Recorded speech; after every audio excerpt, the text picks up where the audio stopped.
주님의 위로와 평강이 늘 함께 하기를 소원합니다. 전후 좌우에 계신 분들이 인사하실까요? 만나서 반갑고 축복합니다. 잘 오셨습니다. 함께 예배함이 기쁨입니다.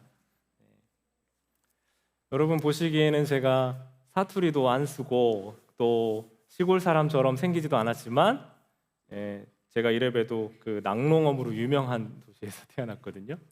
한국에 임실이라는 곳이 있어요. 거기 아버지께서 어린 시절에 이제 목회를 거기서 하고 계실 때 제가 태어났기 때문에 저는 뼛속까지 시골 출신입니다. 그리고 주로 서울이나 이런 수도권에서 목회하시지 않고 저희 아버지께서는 지방의 아주 작은 소도시 시골에서 목회를 하셨기 때문에 저 어린 시절은 그 시골에서 자랐던 기억이 많습니다. 저희 아버지께서는 그래도 서울 생활을 좀 하셨기 때문에 저에게 이제 구경을 좀 시켜주고 싶으셨던 것 같아요. 그래서 서울에 다른 목적 하나도 없고요. 오직 딱 한 가지 63빌딩만 보러 올라간 적도 있어요. 그리고 63빌딩 보고 지하철 타는 것이 목표인 여행도 한 적이 있습니다. 제가 근데 어렸기 때문에 좀 활발했던 어린 시절을 보냈던 것 같습니다. 그래서 아직도 기억 남는 저희 아버지가 자주 얘기하는 에피소드가 뭐냐면 정말 지하철에서 저를 잃어버릴 뻔했던, 왜냐하면 지하철 문이 이렇게 닫히잖아요. 그 순간 이제 아버지가 저를 이렇게 데리고 있었는데 닫히는 그 순간 제가 앞으로 튀어나가가지고 발을 재빨리 넣으셔서 문이 이제 닫히지 않고 저를 되찾으셨다. 잃었다 찾은 아들이라고 저한테 몇 번 얘기를 하신 기억이 있습니다. 제가 또 이렇게 이제 지방에서 생활하다가 신학교 입학을 해야 되는데 이제 아무 정보도 없고 제가 잘 모르기 때문에 서울에 가서 공부를 좀 해야겠다 싶어서 신학교 준비를 위해서 올라왔습니다. 그리고 1년 동안 이제 이 계획을 하고 올라왔는데 제가 누굽니까? 이제 학교 가기도 전에 이미 63빌딩도 보러 왔던 사람 아니겠습니까? 그래서 도시 자체에 대한 두려움이나 긴장감들은 없었습니다. 놀러도 다녔고요. 친구들도 자주 만났고 서울이라는 도시 자체가 저한테 어떤 큰 의미나 압박감을 주는 도시는 아니었습니다. 그런데 제가 이제 짐을 싸서 백팩 하나와 손가방을 하나 들고 이제 상경을 했잖아요. 거기서 살 생각을 하고 도시에 딱 도착했는데 이 도시가 주는 압박감이 굉장했던 거예요. 낯선 도시, 이 큰 도시를 살면서 불확실한 미래에 대한 준비를 해 나가는 그 마음에 얼마나 큰 부담이나 이 스트레스가 있었는지 그때가 생각이 납니다. 이제 서울에 사는 사람들은 이 높은 데서 경관 볼 때 그런 얘기 많이 하는 거 아세요? 야, 이렇게 건물하고 집이 많은데 내가 살 곳은 하나도 없네. 내 집이 없네. 뭐 이런 얘기들 많이 한다고 해요. 저도 그랬던 것 같아요. 잠시 다녀가고 놀러 가는 것과 그 도시의 삶을 살기 위해서 정착하기 위해서 자리 잡으러 오는 건 큰 차이가 있었던 것 같습니다. 제가 이제 처음에 자리 잡았던 곳이 어디냐면 이제 제가 선교단체 사역을 했는데 처음으로 이제 서울 살이를 해야 되기 때문에 원룸에 남자 간사님 2분 사시던 곳에 가서 얹혀 살았거든요. 그러니까 좁잖아요. 좁아서 어디 옆에서 잠을 잤냐면 바로 그 신발 현관 바로 옆에서 신발 냄새 맡으면서 잤거든요. 그랬던 기억이 가끔 나곤 합니다. 제가 눈물겨운 옛날 얘기를 하려는 건 아니고요. 오늘 바울이 바로 이 고린도라는 도시 앞에 느꼈던 감정이 아마 그런 감정과 비슷하지 않을까 싶었습니다. 두렵고 압도되는 감정 앞에서 이 도시 앞에 서 있는 바울의 마음. 그래서 시간이 많이 지난 후에 바울이 고린도에서 사역을 끝마치고 난 다음에 고린도 교회에 편지를 썼는데요. 그때 자기의 감정에 대해서 이렇게 표현해 뒀어요. 고린도전서 2장 3절의 말씀입니다. 내가 너희 가운데 거할 때에 약하고 두려워하고 심히 떨었노라. 자기 감정이 어땠다고 고백해요? 내가 이 고린도에 있을 때 내가 약하게 느껴지고 두려움이 있어서 어느 정도였냐면 심히 떨릴 정도로 내가 이 도시에 처음 왔을 때 압박감을 느꼈어요 라고 이 고린도 교회에 있는 성도들에게 편지를 쓰면서 고백하고 있는 거예요. 이때 당시에 고린도의 인구가 얼마 정도 됐냐면요, 한 75만 명 정도 도시였어요. 여러분 고대 사회에서 이 1세기 이제 막 이 고대 사회에서 인구가 75만 명이라는 것은요, 지금으로 따지면 1000만 인구를 가진 대도시와 비견될 만한 장소였습니다. 그러니까 고린도는 어떤 도시였냐면 이 지정학적으로 지리적으로 아주 좋은 위치에 있어서 바다와 육지를 연결해주는 그 역할을 해서 무역이 발달된 도시였고요. 또 2년마다 한 번씩 이스트무스라는, 지금 우리는 이제 올림픽이 계속 이어져 오고 있지만 이스트무스라는 경기가 매년 이 경년으로 2년마다 열리기 때문에 많은 운동 경기하는 사람, 경기를 보러 오는 사람, 그리고 그 기반 시설을 유지하기 위해서 많은 사업이 발달되어 있는 도시가 바로 고린도라는 도시였습니다. 오락거리도 있었죠. 상업도 잘 발달했죠. 그리고 사업가, 무역 상인들 많았죠. 그러니까 이 도시 자체는 부족함이 없어 보이는 아주 완벽한 도시처럼 보였던 겁니다. 그런데 이 고린도라는 곳에 처음 왔던 바울이 이 압박감 속에서 홀로 사역을 혼자 왔어요. 지금 같이 동역하던 사람 바울, 실라, 디모데가 같이 있었는데 그 중에 이제 누가까지 함께 했는데 이들은 위쪽에 남겨뒀고요. 지금 바울 혼자 고린도에 왔던 거예요. 그래서 바울이 크게 두 가지 측면에서 지치고 힘들었거든요. 첫 번째는 육체적으로 힘들었고 두 번째는 영적으로 힘들었어요. 왜 힘들었냐면 바울은 지금 이제 자기가 원하려고 했던 곳에 있지 못하고 원래 가고 싶었던 곳은 지금의 터키 지방이었습니다. 터키 지방에서 사역을 하고 싶었는데 거기 있지 못하고 하나님의 인도하심을 따라서 어디로 왔냐면 마게도냐 지역으로 왔어요. 지금 건너온 그 새로운 땅에서 이제 사역을 시작했는데 함께 4명의 사람이 같이 동행했거든요. 근데 이 4명의 사람들과 함께 맨 처음 간 곳이 어디냐면 우리가 지난번 말씀 나눴던 빌립보라는 도시였어요. 빌립보라는 도시에 갔는데 거기에 점치는 귀신 들린 여종이 있었습니다. 그 점치는 귀신 들린 여종을 쫓아냈던 일 때문에 그곳에서 사람들에게, 그 주인들 있죠? 주인들에게 손해를 입혔다는 이유로 감옥에 갇혔습니다. 우리 말씀 나눴는데 기억나시죠? 그곳에 갇혀 있다가 이 감옥 문이 열리고 풀려난 다음에 갔던 곳이 데살로니가예요.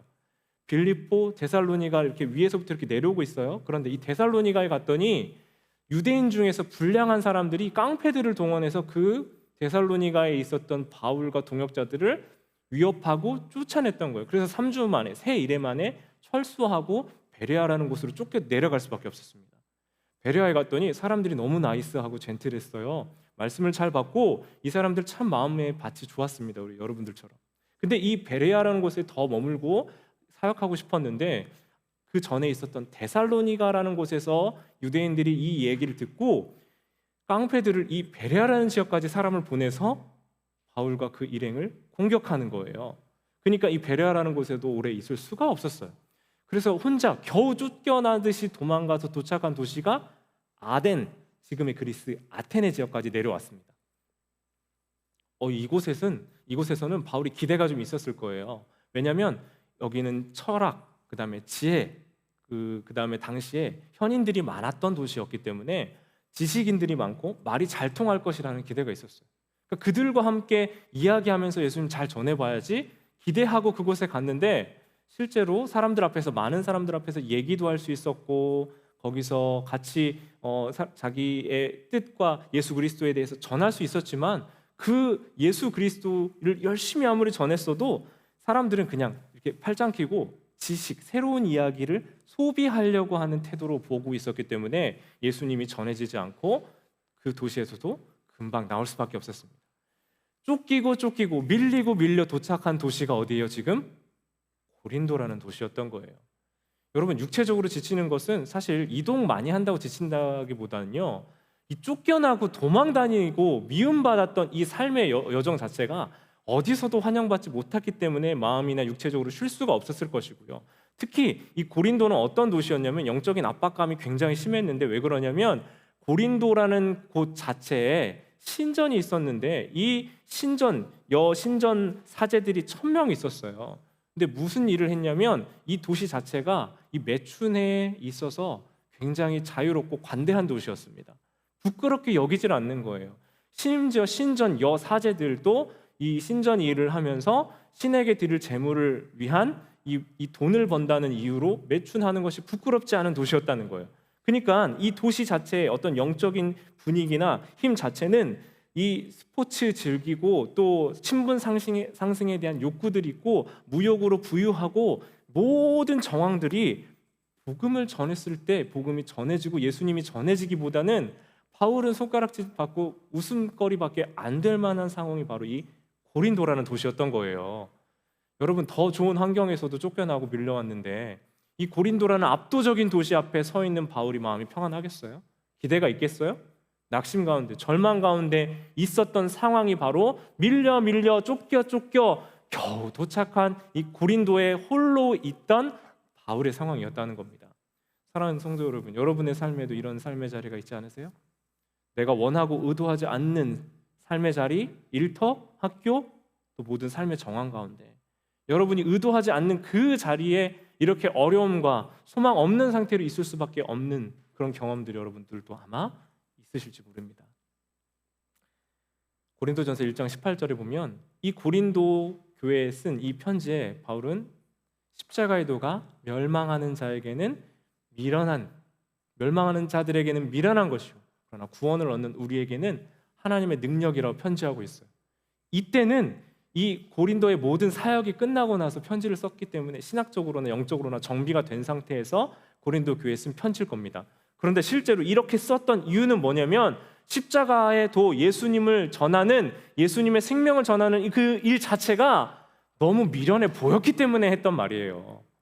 그 일 자체가 너무 미련하고 이것 들고 이 고린도라는 도시에 서 있는 자기 자신이 어쩌면 연약하고 미련한 것으로 보였기 때문에 이 고백을 나중에 할 수 있었다는 거예요. 멸망하는 사람들에게는 미련한 것이지만 구원을 얻는 우리에게 이것이 정말 하나님의 능력이다 라는 것을 자신의 경험적으로 그들에게 선포하고 고백하고 있는 줄 믿습니다. 근데 이런 바울에게 하나님 오늘 우리가 함께 읽었던 본문에서는 총 3가지의 위로를 주세요. 3가지의 위로.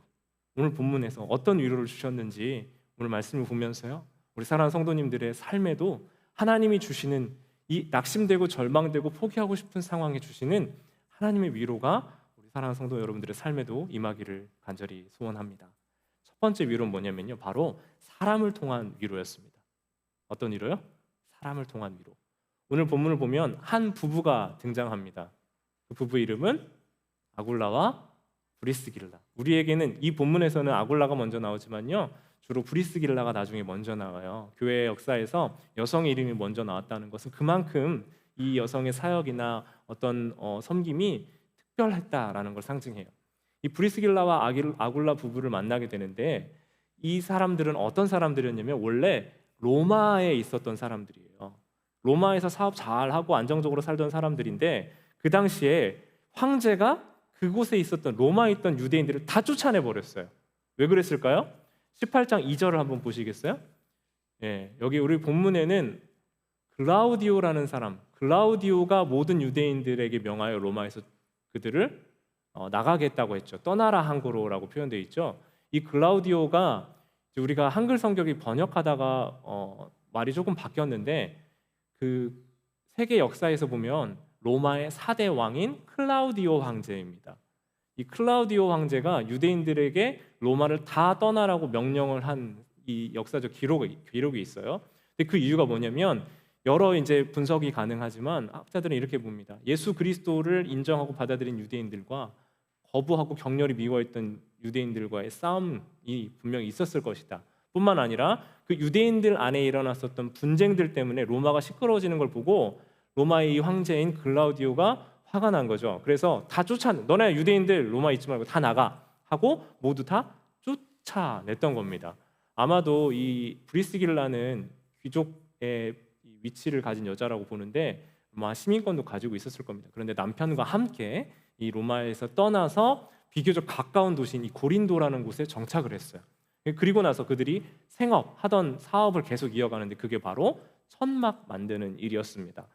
자, 바울이 지금 혼자 고린도에 도착해서 낙심과 절망 가운데서 어찌할 바 모르며 어쩌면 어떻게 하면 좋을까 하고 시장을 전전하고 있을 때 하나님이 이 브리스길라와 아굴라와 바울이 만나게 해주셨어요. 그리고 오늘 본문을 보면요, 3절 보면 이렇게 표현돼요. 생업이 같음으로 함께 일하니 그 생업은 천막을 만드는 것이니라. 그러니까 유대인들은요, 한 가지 자기의 어떤 랍비나 지식뿐만 아니라 이 생업을 할 수 있는 기술을 한 가지 가지고 있었는데 그게 바울은 천막 만드는 일이었고, 바울의 출생지인 다소라는 지역은 이 가죽 세공, 가죽을 다루는 게 아주 유명한 도시였어요. 그러니까 바울은 이 천막, 특히 우리는 이제 그냥 천으로만 생각하지만 가죽으로 되어 있는 이 천, 이게 말로는 천으로만 우리가 이해되지만 가죽을 다루는 일에 능했기 때문에 이 가죽으로 된 이 천막을 세공하고 다 만들고 이 가공하는 일에 능했던 것 같습니다. 그래서 이 브리스길라와 아굴라와 함께 살면서 그들과 함께 생업을 같이 하기 시작했습니다. 그럼 하나님께서는요, 우리에게 만남이라는 선물을 주세요. 좋은 만남은 정말 선한 길, 좋은 길로 우리를 인도해 갑니다.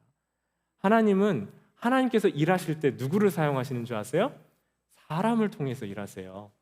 그래서 좋은 만남을 통해 하나님은 하나님의 뜻이 사람을 통해 실현되기를 원하십니다. 사랑 여러분, 하나님이 일하기를 원하셨을 때 그 자리에 하나님의 일을 하는, 하나님의 뜻대로 살아가는 우리가 그곳에 있기를 원합니다. 하나님의 뜻을 실현하고 싶고 내 마음이 있는 그곳에 내 마음대로 일을 할 수 있는, 행할 수 있는 사람을 찾을 때 우리가 그곳에 있었으면 좋겠어요. 하나님께서 그렇게 사용하시는 사람이 우리가 되기를 원합니다. 또한 뿐만 아니라요, 우리가 그 자리에 있을 뿐만 아니라 여러분들에게 하나님께서 좋은 만남을 허락해 주시기를 원합니다. 그 좋은 만남을 통해서 하나님이 주시는 위로를 여러분들이 받아 누릴 수 있기를 축원합니다. 브리스길라와 아굴라의 그 동역과 이 만남이 얼마나 바울에게 큰 힘이 되고 위로가 됐는지 바울은 나중에 이렇게 이야기해요. 로마서 16장 3절과 4절입니다. 같이 한번 읽어보시겠어요? 시작. 너희는 그리스도 예수 안에서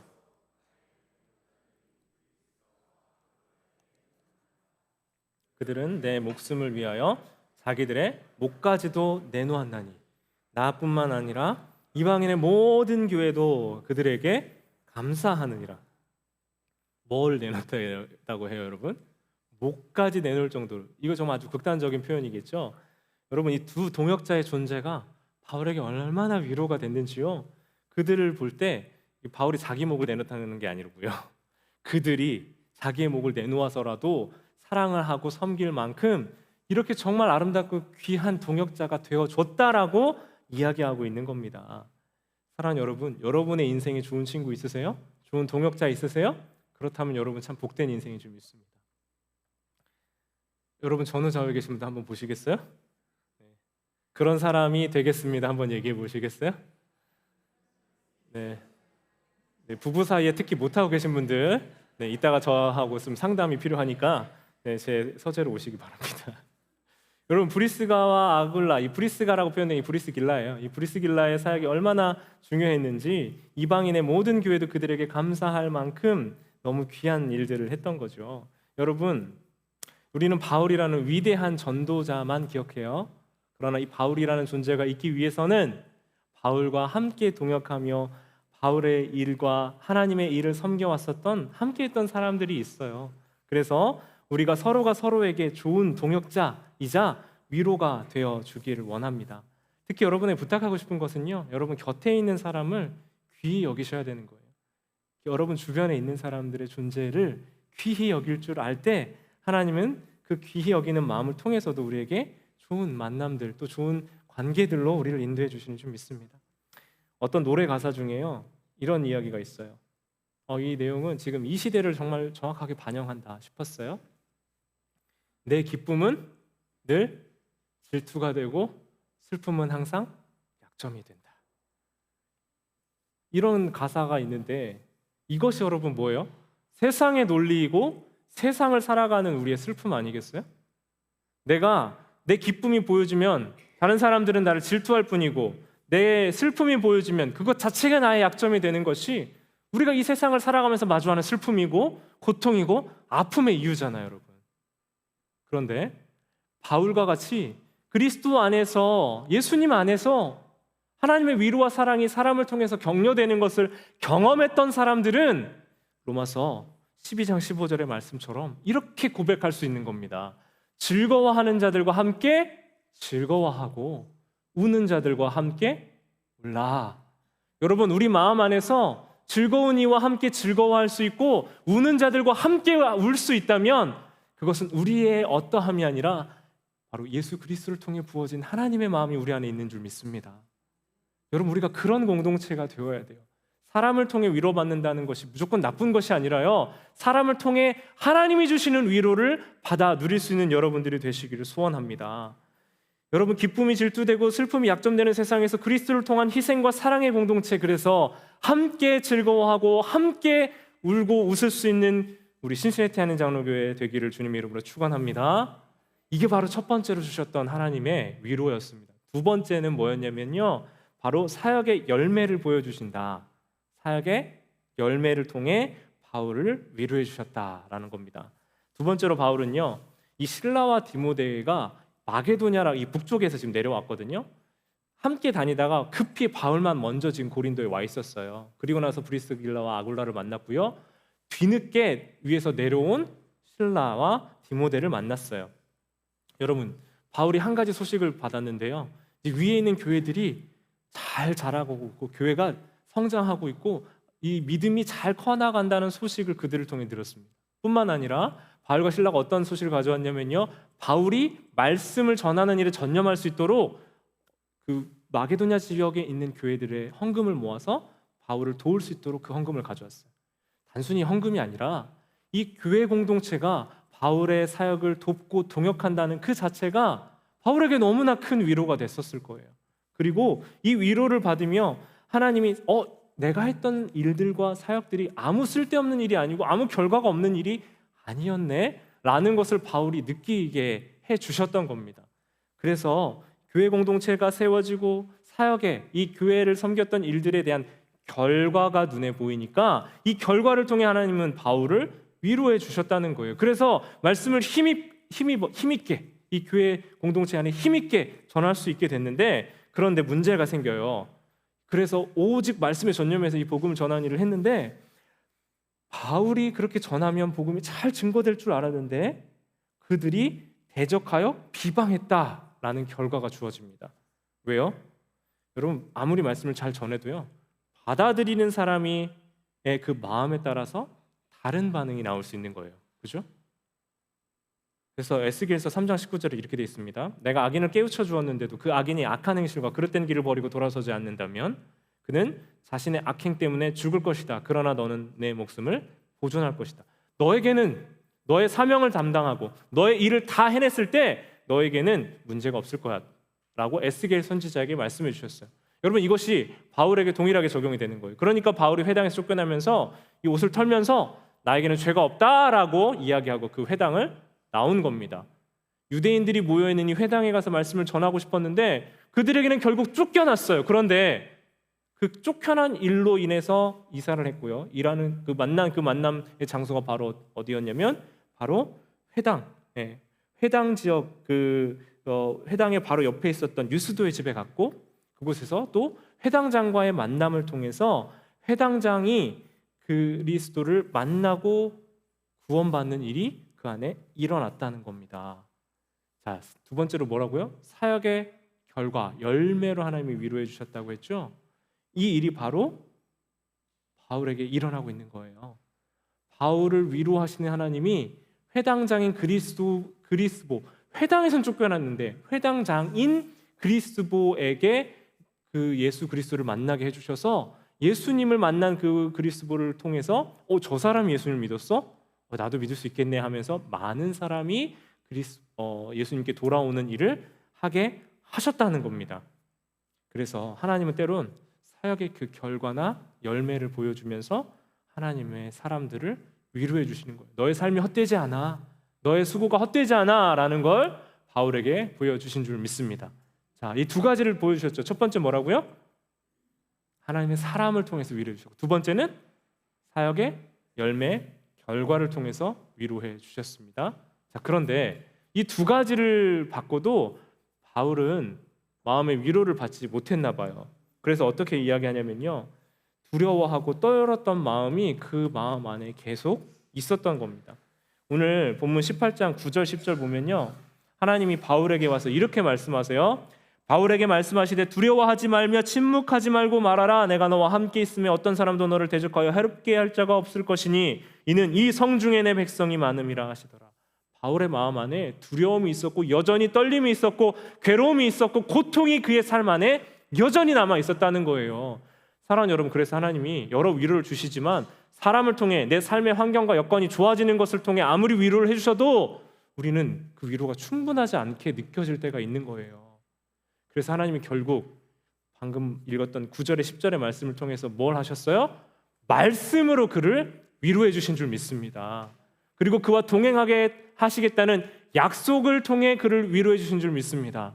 두 가지는요, 정말 있어야 되는 두 가지는 하나님의 말씀과 하나님의 동행하심이었어요. 그래서 바울에게 지금 정말 필요했고 위로가 되었고 소망이 되었던 건 앞에 사람과 사역의 결과를 통한 위로도 있었지만 지금 바울에게는 하나님의 말씀과 동행하시겠다는 그 약속의 선언이 가장 큰 위로를 준 줄 믿습니다.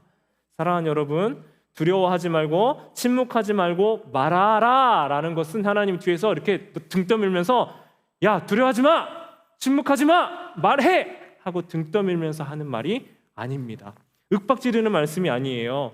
이것은요, 바울에게 위로하시는 말씀이에요. 사랑하는 아들아, 내가 너와 함께 할 거야.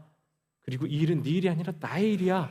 그러니 너에게 다 책임지라고 하는 것이 아니야 라고 말씀하시는 겁니다. 사랑하는 여러분, 하나님이요, 우리를 어떤 삶의 변화된 자리나 우리를 이끌어 가시고 인도하실 때 하나님을 의지하고 사는 사람에게 찾아오셔서 하나님이 우리를 인도해 주시고 붙잡아 주시는 줄 믿습니다. 하나님이 여러분의 인생의 주인이 되시고 하나님이 여러분의 왕이 되시면 그때 하나님이 여러분의 인생을 책임져 주시는 것을 여러분 경험하게 될 줄 믿습니다. 내가 종이 돼서 억지로 여리저리 끌려다니는 것이 아니라요, 하나님이 주인이 되신다는 말은 하나님이 내 인생을 책임져 주신다는 말씀이에요. 여러분, 제가 저희 아이들에게도 무언가를 시키고 뭔가를 경험하게 할 때 그냥 냅두지 않아요. 위험하고 어려운 일이 있으면 어떻게 합니까? 제가 그 등 뒤에서 혹여나 생길 위험 상황들을 대비하고 기다리고 있어요. 여러분에게 하나님께서 어떤 일에 대한 도전을 주시고 새로 나아가야 될 길의 방향들을 주신다면 하나님께서는 여러분을 지키고 책임지고 계시는 줄을 믿습니다. 안 되고 못하는 위험한 일을 여러분들 맡기지 않아요. 그것은 부모의 마음입니다. 아버지의 마음입니다. 갈 수 없고 할 수 없는 것으로 여러분들을 인도하지 않으시고 여러분들이 할 수 있는 곳으로, 갈 수 있는 곳으로 하나님이 여러분의 삶을 인도해 주시는 줄 믿습니다. 그러니까 여러분 삶에 있는 문제와 어려움들에 대한 그 어떤 상황들을 맞닥뜨릴 때요, 여러분 이거 난 할 수 없어, 포기해야 돼, 그렇게 생각하지 마세요. 사단이 하는 게 뭔 줄 아세요? 바로 멈추고 좌절하게 하는 겁니다.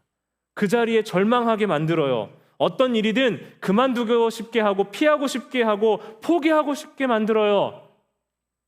여러분, 제가 어떤 특정한 상황에서 제 그 교수님에게 멘토되는 교수님께 이런 조언을 들은 적이 있어요. 중간에 어떤 과정을 포기하고 빨리 이 포기한 상태에서 다음 뭔가를 준비할까 고민한다라는 걸 이제 말씀을 드렸거든요. 그랬더니 저에게 이런 조언을 해주셨어요. 버스가 출발했는데 다음 정거장에 도착하기 전에 뛰어내리지 말라는 거예요.